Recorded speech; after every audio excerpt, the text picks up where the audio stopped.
Good evening, Kulient. Ina handiwanzouya zvangu ipapa apa asi ndauya nokuda kwokuti ndabatsika nenyaya yamakore. Makore ari kutaura iye nenhau yekuti Job Scala paaka buritsa bhuku rake, pane mumwe wekuzvigananda akauya akasvokobvisa 750 iye achiti ari kutenga bhuku raJob Scala. And mamwe maleaders ese ana Chamisa and all the other leaders vakanga varipo. Saka ari kutaura iye kuti zvakasiyana chii kuti iwe unotaura iwe kuti imi musatambire mari yezvigananda, and yeti munhu auya ne750 achisvikotenga bhuku raJob Scala. Is it not money yezvigananda? But chaari kukanganwa kuziva iye ndechekuti iye mari iyoyoyoga yakangofanana nemunhu apinda musupermarket achinotenga grocery rake musupermarket. Kana Job Scala akapindawo akatengawo grocery rake musupermarket, icho chigananda chichitengawo grocery racho imomomo, mari yese iri kungopinda mubhizinesi raOK kana kuti TM. Saka Job Scala ari mubhizinesi, ari kutengesa bhizinesi rake, ari kutengesa product yake.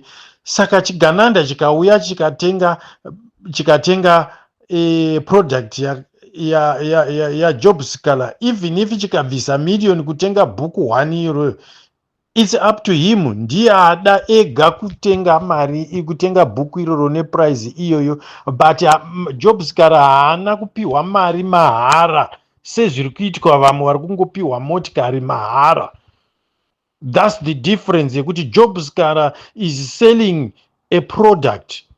Kune vanhu vari kupiwa motikari, vari kupiwa mari mahara pasina chavari kuita, pasina chavari kutengesa. Why are they being given that money in exchange for what?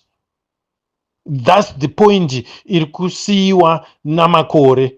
Saka in other ways makore arikuda kutaura kuti iye Job received the money from zvigananda, saka naiye chiganandawo, forgetting kuti Job Scala ari kutengesa product yake.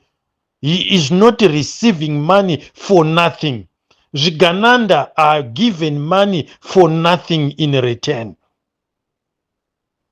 Vari kupiwa motikari vese vaya, vese mapastors nevamwe vese musicians vari kupiwa motikari for nothing.